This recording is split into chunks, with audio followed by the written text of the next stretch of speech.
The Charlotte Hornets are hoping to start with a bit of a clean slate this season. They've added one of the most intriguing prospects of the 2023 draft class. They already have LaMelo Ball inked to a long-term contract, and with that, they're hoping that their young roster can continue to grow alongside their enigmatic star guard. It wasn't too long ago that this Hornets team was messing around with the play-in and potentially playoff contention because of LaMelo and crew. So the question is, fully healthy, can they get back to that?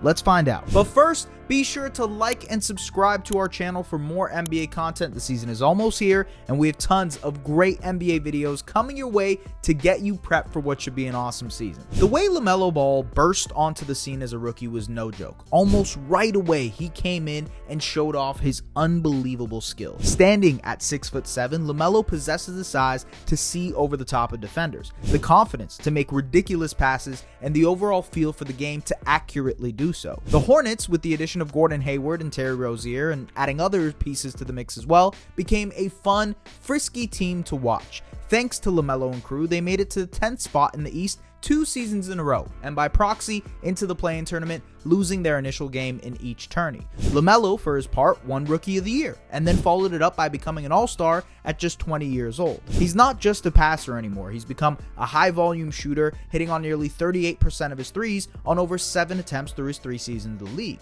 Now, injury problems forced him to miss large chunks of his 3rd season, and he was shut down in March with a broken ankle, but he is expected to be back and ready to go for camp. And the injury stuff certainly hasn't hurt the Hornets' belief in him. They inked LaMelo to a 5-year contract that could pay him up to $260 million if all things go right. But now it's about building a winner, and LaMelo and crew will need to stay healthy in order for that to happen. In fact, injuries and off-court issues have derailed what was once one of the most fun, exciting young groups to watch. Hayward, their intrepid veteran wing, has been good whenever he's played, but unfortunately, he's only played in 50 games once in his 3 seasons in Charlotte, never playing more than that. Cody Martin only played in 7 games last season. James Bouknight, their former lottery pick, was mired in legal troubles and has struggled to find his footing.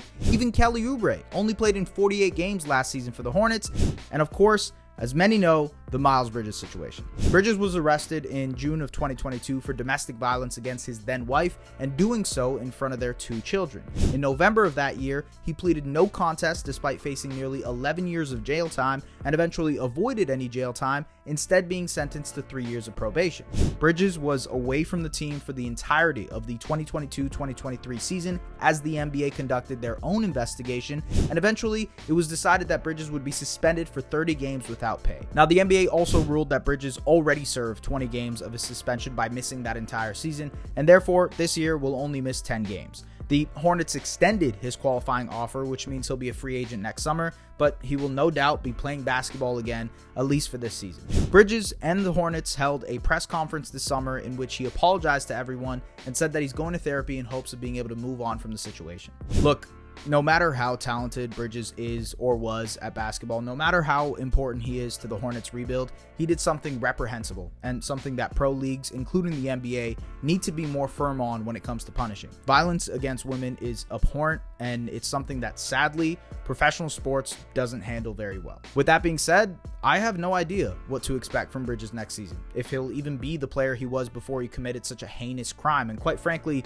personally, I don't think he should even be on the team or in the league, but again, pro sports clearly do not agree with me. Also returning to the team this season after a lengthy contract negotiation is PJ Washington, the Hornets' versatile big man who signed a 3-year, $48 million deal to stay in Charlotte. PJ has probably been the most consistent, healthy player on the Hornets, especially as of late, and he's coming off of a career year. He's become more consistent as a shooter and scorer, and he's starting to play as more of a wing than a big for them. Ultimately, his deal can potentially be really good value in the next few seasons, and I think he's probably going to be up for a big payday once his next contract expires. Besides, I think Washington has been enabled to play his game a little bit more because Charlotte finally was able to address their big man situation with the addition of Mark Williams, the 15th overall pick in the 2022 draft. Despite Despite only playing in 42 games for the Hornets in his rookie year, Williams showed off his innate ability as a defender. He has long arms that help him block and contest shots, and he has great timing to add to that. He's mobile and has pretty quick feet for his size, so he can move with faster players too. Offensively, he's sort of the perfect lob threat and rim runner to pair with LaMelo Ball,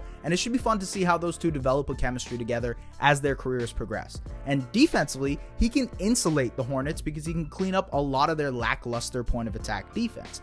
Hornets fans are really high on Williams, as they should be, and I think he fits well with the rest of their nucleus and what they're building. But the player to watch this season, potentially the player most important to what they're building for the future, is who they drafted with the 2nd overall pick in the 2023 draft, Brandon Miller. Miller was electric coming out of Alabama this season. He showed off all the tools of becoming a potential star player in the league, and he fits that prototypical mold. A long, rangy wing with scoring ability and a great jump shot. Almost immediately, you can imagine him feasting off of advantages that LaMelo creates, either spotting up or pulling up into jumpers. He still needs to get stronger, add some weight, and improve as a finisher, and he definitely needs to work on his shot selection at times, but there's tons of potential for him to become, at bare bones, an elite shooter in this league. The rest of his game will have to grow, especially defensively, and especially when it comes to creating for others on offense, but there's no question he's a tantalizing talent. Even if I personally would have taken Scoot Henderson at number 2, Miller is still a guy everyone in Charlotte should be at least looking forward to this season. In addition to Miller, the Hornets also drafted Nick Smith Jr. 27th this year, a guard who's great at getting to the basket. He's fast, quick, and is an excellent cutter because of it. And he projects to be, at some point in time, a good defender in this league. The jump shot is the big question with Smith, and in all likelihood, he'll be spending a lot of time in the G League this year, but he's another intriguing guy to watch for on the Hornets. They also drafted Amari Bailey in the 2nd round, the UCLA product who turned heads in the combine with his unique tools and versatility. Ultimately, he's a good scoring guard that has all the makings of a microwave guy off of the bench, but again, he's probably going to be spending a good chunk of his time in the G League. And to add to that, with the loss of Dennis Smith Jr., the Hornets also added another former Mavericks and Knicks guard, Frank Ntilikina, to shore up their guard rotation. Frankie Knicks can be a good point of attack defender, and while the offense leaves a lot to be desired, he replicates some of what Smith Jr. brought to the Hornets last season, although they really should have just signed Dennis Smith Jr., realistically. The Hornets are projected at 31.5 wins, and ultimately, I'm not entirely sure what to make of that. This team, when LaMelo was fully healthy, won 34 and 43 games respectively. And if he ends up being healthy this year, with the added talent on the team, there's a good chance they could go over 32 wins pretty easily. But if it's another season that's derailed by injuries, they can very quickly and easily become bottom feeders in the East again. Regardless, when you look at the landscape of the bottom of the East, the Pacers markedly improved, the Pistons got better by virtue of adding depth and Cade Cunningham back, and the Magic look like they're ready to take a leap into play-in territory. It wouldn't necessarily surprise me if the Hornets could make some noise too, but ultimately, I think it's more likely that they're near the bottom of the East again this season as they transition into a new phase, one that's led by LaMelo, Miller, Washington, and Williams. But what do you think? Let us know in the comments, and as always, don't forget to like and subscribe to our channel. We'll see you guys later.